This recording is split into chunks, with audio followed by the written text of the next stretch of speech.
Welcome to Gold Silver Pros. Searching for the best precious metals deal? Shop with our trusted partner, Ark Silver. Access special deals on silver, gold, and platinum through our website or call 307-264-9441. Hey everybody, this is Rob Kientz with goldsilverpros.com, and we're doing a very special interview today. We're here with Ian Everard of Ark Silver, as you can see in the background, at his new store, which is opening here in a few days. Ian's been working super hard on getting that done, and he's joined by a couple of people from the Osmium Institute. Ian, why don't you introduce us to your guests and tell us a little bit about who these guys are? Sure. This is my new best friend, Ingo. He's come halfway around the world to visit Jackson Hole and induct part of the induction of Ark Silver and Osmium into the Osmium Institute to become the first US retailer. That's awesome. And we're going to get to that in a moment, what that actually means. What we want to do first, though, is talk to Ingo for just a moment. Ingo, and maybe we can get a little bit of background for the audience about what Osmium is and why you guys have an institute and why this is something that we should be concerned about. Well, first of all, thank you for having me in this interview. That is really great and an honor, because Osmium isn't known very well to the public right in the moment. But we want to change that, of course, and it is one of the noble elements. You know, silver, gold, palladium, platinum, rhodium, iridium, ruthenium, osmium, and osmium is the last one to be introduced into the market. So this is what our job is. And when I learned about the guy who was able to crystallize it, this has been a decade ago now, so I get a little older by that. And it took him 40 years to figure out the way how to do this. And now it's possible to crystallize osmium in a flat form. Maybe I'll show that to you in a moment so that you can have an idea how it looks like. This is what they call the osmium sparkle, what you can see here. Yes, osmium looks like almost like a diamond. Can you, just for point of reference for people, can you compare it to diamonds and how it's the same or maybe different? Well, yeah, there is an interesting chemical thing, because the diamond is nothing else than carbon crystallized. Well, it took the diamonds a couple of million years, but on the other hand, with osmium, it's not that long.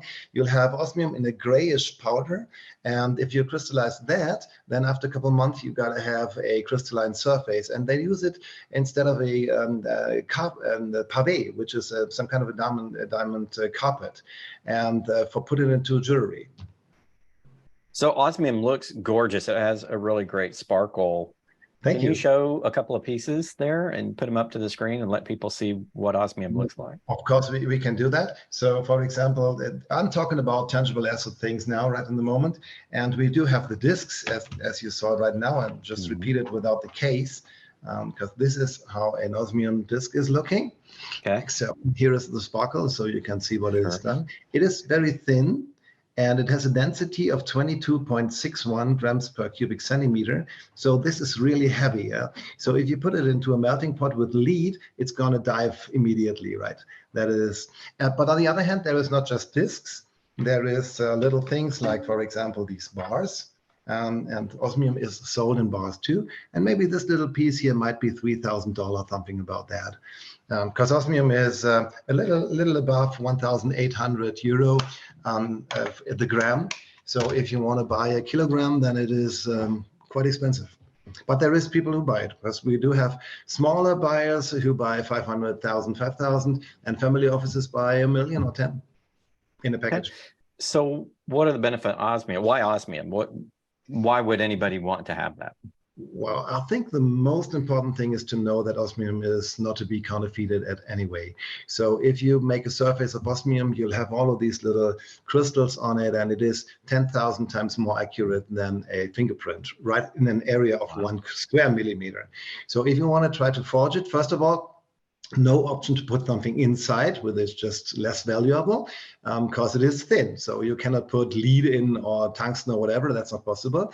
Second, we do these nanometer scales scans of the osmium surface, which is in the international database. So there is the osmium identification code, which is this here. You see the code, and this is related to the scan.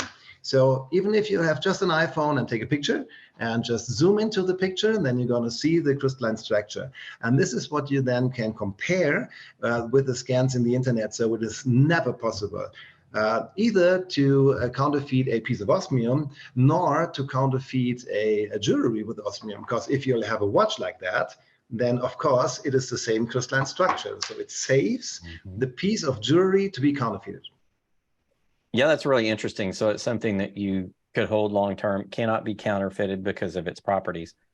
Right. Also, isn't it like super hard? How is it compared to diamond in terms of hardness? Is it brittle? Is it hard? Well, there is, it is a little brittle, but not if you build it into jewelry. So if you'll have a sparkle grade 4, you cannot just break it. That's not possible. But if you have a sparkle grade 3 or thinner, then you might break it. But in terms of hardness, the diamond is the 10. Yes, of course, it is not as hard as a diamond. But there are other interesting things, like, for example, it is the most valuable metal in terms of value density.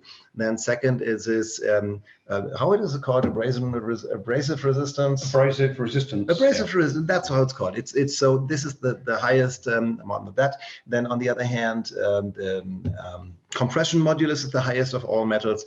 It's a perfect shield against gamma radiation.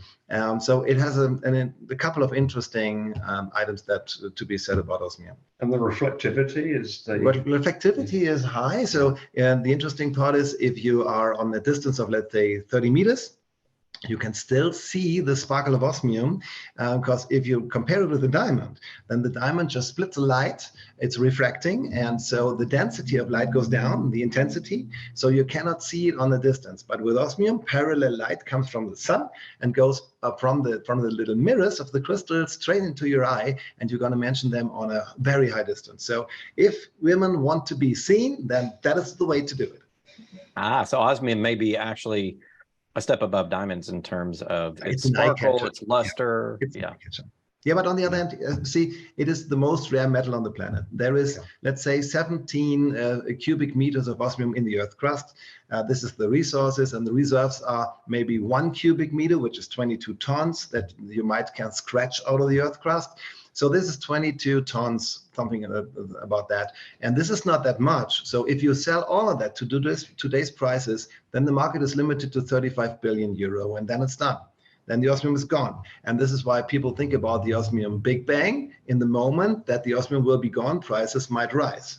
And the second thing is, in the moment that all of the crystallized osmium will be in jewelry, then the crystallized osmium is gone, and this is what they call the osmium thin out, and prices might rise. So this is why tangible asset investors just put their money into that, at least, let's say, 5 or 6 or 7% of the money they just store in other values, because it is just tangible assets.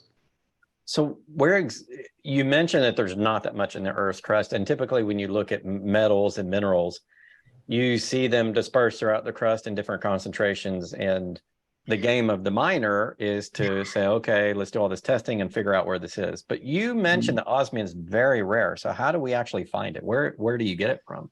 Well, first of all, even here in America, in Montana, you're going to find it. Then in South Africa, Kazakhstan, there's a couple of spots where you can find it. Usually it comes together with platinum ore. So in 10,000 tons of platinum ore, so to have it in mind as a picture, 250 truckloads, 40 tons of platinum ore, you're going to find a sugar cube of osmium. Well, that is the rarity. But on the other hand, there's one interesting part, because gold you find all over the planet. Even on the streets of New York, you're going to find gold. But with osmium, it has been produced in the universe by a crush of 2 neutron stars. And this is very rare, even in the universe. And those just crushed into the young Earth maybe 1 billion years ago, something like this. So you find it at certain points on the planet and not everywhere. This is why we can say close by to being exact how much osmium we have on the planet. Wow, that's amazing. So this is really celestial. It comes from other planets, other stars type of thing. Well, just by, neutron stars aren't that wonderful to live on, because they are 10,000 kilometers in diameter, and the highest mountain is just, let's say, 3 millimeters high, because the gravity is so high that the mountains cannot rise higher. So this is really different to this place where we do have those 5,000 meter high mountains.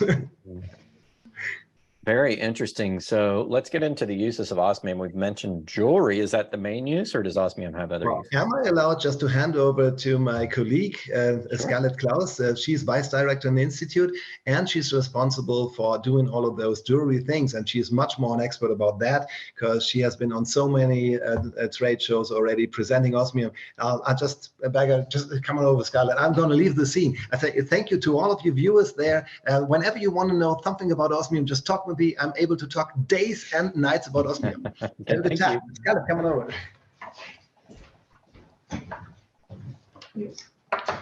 Okay, let's get the jewelry part started then, shall we? This is Scarlett. I met Scarlett and colleague Colin at the New Orleans Investment Conference, and somebody was helping me on my booth suggested I go have a look at this osmium stuff, and I wasn't interested, but I did. And it was a sparkle that caught my eye.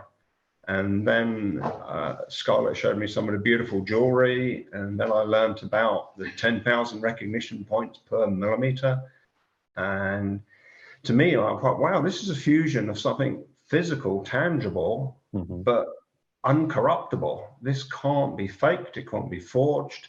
They have a database, every piece is recorded. And also the most wealth-dense substance, apart from maybe some $200 million pieces of fine art, which are not very practical to move around. So you can store an unlimited amount of theoretical wealth, convert it to crystallized osmium, and then, wow, you can hold a city in your hand of value. True. It's just incredible. So I'll pass you over to Scarlett. Well, that was actually a great introduction, but yeah, it's true. The value density of osmium is extremely high, which makes it obviously interesting as a tangible asset investment, which we already heard. It's unforgeable. The value density is high. There's not a lot of it in the planet or on the planet, but I've been working with the German Osmium Institute for over 7 years now. And I kept telling everyone, look, we got to work this into jewelry. It's too pretty to just be in dark safes around the world, which is why start of 2020, I founded Oslery GmbH. It's the first company internationally that's focused on osmium jewelry, or working together with designers, with watch industry brands, luxury brands around the world to just bring the last precious metal to the luxury and jewelry world. Very cool. So what types of applications does osmium have in jewelry? Well, so first of all, it starts with watches. The first watch brands already joined the trend. Actually, in 2014, there was back then 𝘬𝘀, and everyone who's into watches will definitely know 𝘬𝘀. 𝘬𝘀 was joining in 2014. Then in 2017, actually, 𝘬𝘪𝑒, which I unfortunately don't have with me right now, but you can see it here on this magazine, brought out another watch, super limited edition. It was 18 pieces only, and they go on the market for 285,000, so pretty pricey. And then there was 𝘎𝑃 and a couple of other brands who picked up on it. 𝘬𝘀 is another one. So the watch industry was definitely one of the main players. And then the first jewelry pieces came. So for example, I actually have with me here one of the first jewelry pieces that has ever been made with osmium. It's a ring coated in white gold, and actually here you can see the osmium surface, and here you have diamonds in comparison. And I don't know if the camera is doing it justice right now, but the osmium does sparkle more than the diamonds. I can promise that. Looks beautiful. Yeah, and from there on, it just went on. I mean, obviously here we don't have that many examples, just a few, but it's been used in different type of coating materials, like or carrier materials like gold, like platinum, and a couple of pieces already won prizes. So for example, this one here, that's a ring from a designer from the UK, and that one actually won prizes in the UK and in Cyprus. So yeah, no, it's definitely developing great. More and more brands are jumping on the trend. The first osmium headphones have been created, over-ears and in-ears, the over-ears being 150,000 a pair. We're talking to the first really big DJs if they want a word on stage. So no, it's definitely developing great. And Ian already has it open, thanks. This is the latest application, which is amazing. And actually today, this very day, it was presented in Austria. That is the most expensive new violin that has been built. with over 500 pieces of osmium inlays, and it's also featuring 300 gemstones, rubies, diamonds, stuff like that. But what makes it so expensive is the osmium. So to sum it up, the jewelry and luxury market is really picking up on it, and it's exciting to watch. So why did you get involved in the Osmium Institute? What stood out to you? Well, to be honest, I was working back then with scientific television. I was working with Galileo, which is the most known scientific TV channel in Germany. And I came across the story and I was fascinated by it because it is so rare, because it is so gorgeous. And to be honest, I think what stood out most to me is because no one knew about it. And I was like, there's something so expensive, so pretty, so unique. Why doesn't anyone know about it? And it was one of those moments where you could enter as a very first player, you know, as an entrepreneur, as we say. I don't even know if that translates to English, but the early bird catches the worm. Sure, absolutely. Okay, so I was just intrigued because it was so new, which is why I jumped on board. And back then it started with 4 people, and now I think Ingo already dropped it. We're around 1,500 around the world, so it's really rising. And the United States was a market that so far we haven't tackled, but now with Ian and the store here, we're actually super excited to get started. Okay, so tell me about your relationship with Ian. Are you guys trying to get involved in a lot of jewelry stores in the US, or how is Art getting involved with you guys? I mean, I think that's definitely the end goal, to like be present in the jewelry and luxury industry in the United States too. But for now, Ian is actually our first shop that is in the US, and obviously here in Jackson Hole is a perfect location for that, where osmium is just being displayed in the window, and it's mainly tangible asset investment focus right now. But we'll definitely, I think, tackle the jewelry and luxury market together too, building out the sales partner network, which is covering the US. So I would say the plans are very big. Yeah, I mean, because you can buy like a 7mm disc. Yeah, it's gorgeous. Around $1,200. It sounds a lot, but when you see it in a piece of jewelry, so you could buy a piece as an investment, long-term tangible asset, and then at some point you could have your own piece of jewelry made to make it wearable.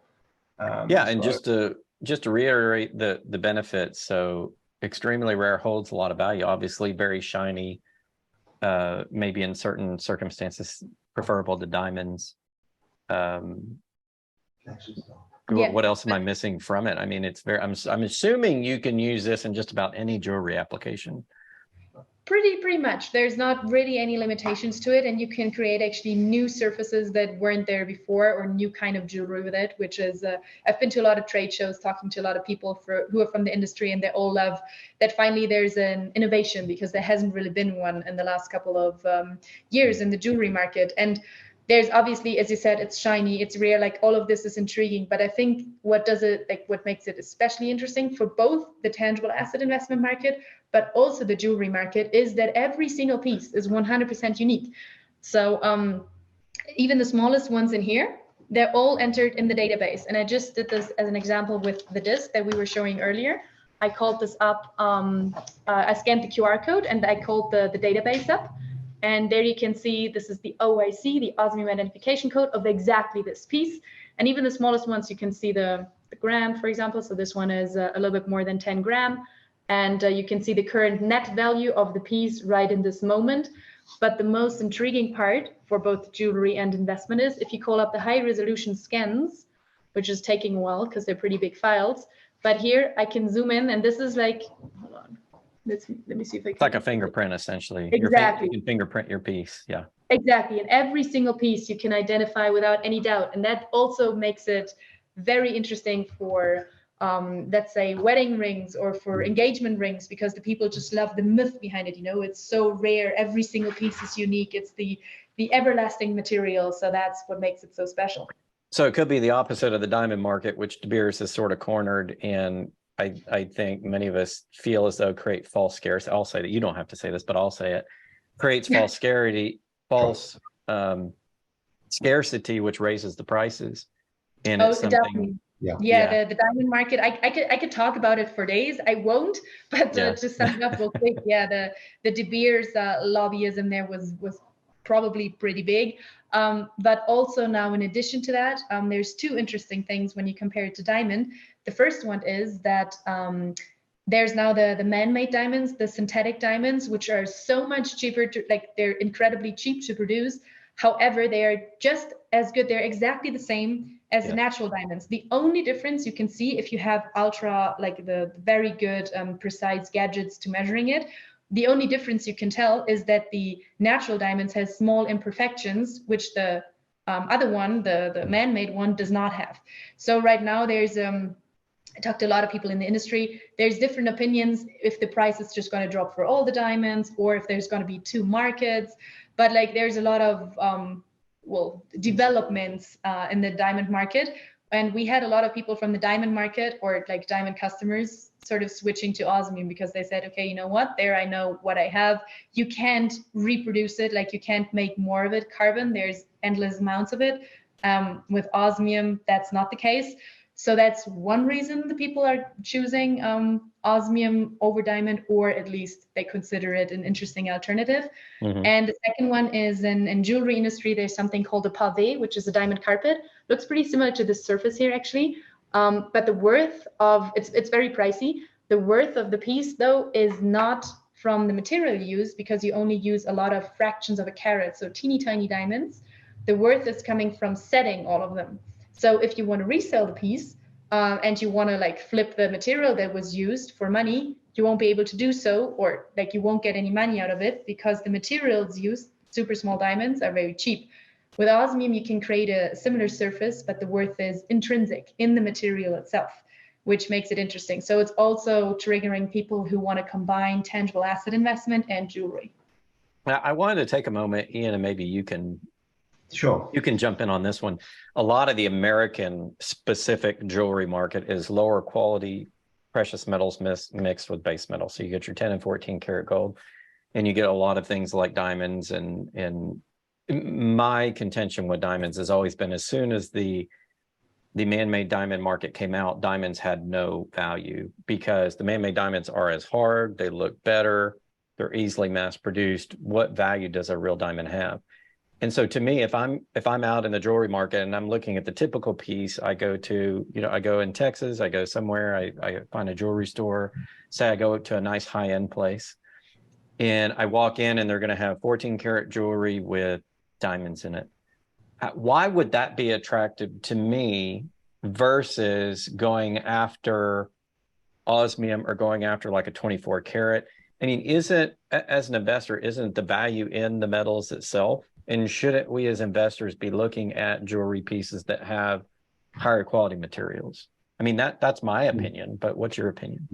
Absolutely, Rob, because literally, as Ingo said earlier, I think you said there's probably, what, a cubic meter of osmium? That is it? 1 cubic meter? I mean, that's the definition of rare. It's rarer than rare earth metals, isn't it? We call rare earth metals rare, but they're really not that rare. No, it's the rarest non-radioactive element in the known universe. So it's not like we're even going to send Elon up to mine an asteroid to go get a bucket full of it. I can't see that ever going to happen. We're just send Bruce Willis and all those people from Armageddon. Exactly. Bruce Willis can fix it. So I think a big problem in the traditional jewelry industry is you pay $100 for the materials and the finished product is $2,000. Yes. The osmium piece, you might have $10,000 of osmium, $1,000 of platinum, and you pay the maker $1,000 to make it, and the retailer makes $1,000. So your percentage of rare and unique product is really high to the total ticket price. Yeah, a lot of people don't know this. I know a lot of jewelers in the area just because I happen to run Gold, Silver, Pros, and so I started learning about this. And I went to mines where it's pulled out of the ground, and I just tried to learn everything about everything. But when I talk to my jeweler friends, they're like, yeah, this is how I make money. They make money on bullion, but really how they make money to pay the rent and keep the lights on, pay their employees, is jewelry, and it's 10 to 14 karat stuff that's been marked up 10 times.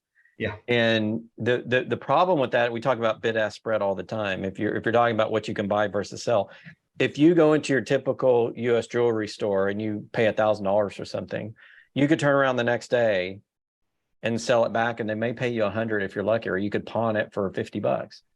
That's the quality of the jewelry industry we have in America. And people see jewelry as being an investment, but largely it's not because of the markups. And that's always been something I was never comfortable with recommending jewelry unless it was 24 karat or it's high quality. You know, that's always been my view. Yeah.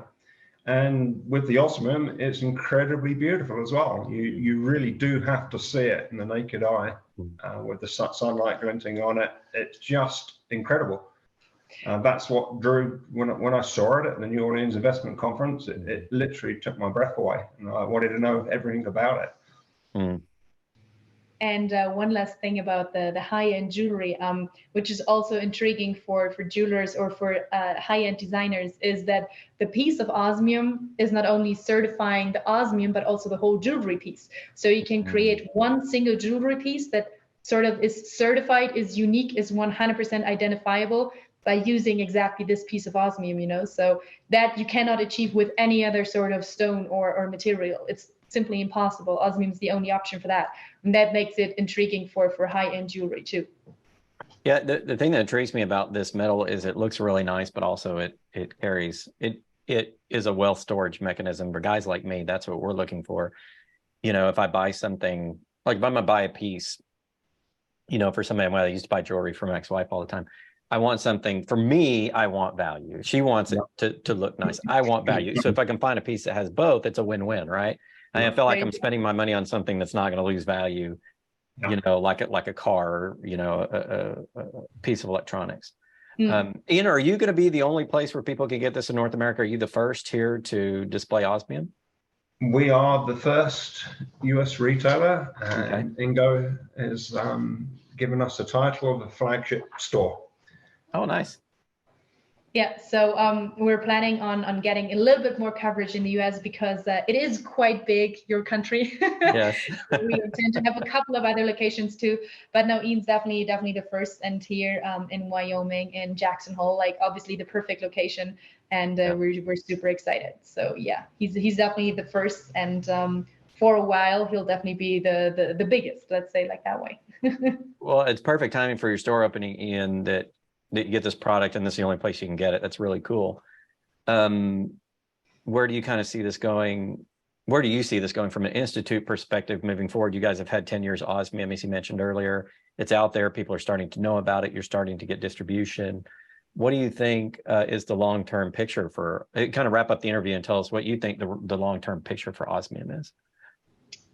Sure. Do you want to do it? Shall I? Yeah, I mean, as Ingo mentioned earlier, as more and more gets crystallized in this incredibly difficult process, incredible 11.9 purity, the raw metal. That's insanity, because 11.9s is, you're talking microscopic level. We have exactly. Okay, yeah. No. So that to first you're talking nanometer level. Yeah, to get it that pure, and then from what I understand, the process is incredible temperatures, and you've got to keep that whole environment incredibly pure, because once you heat the raw osmium up to that temperature, it's incredibly dangerous. I would have thought it's going to kill you with that. So don't try this at home. If you buy a lot of raw osmium, do not. I can't set up my own forge in the back and.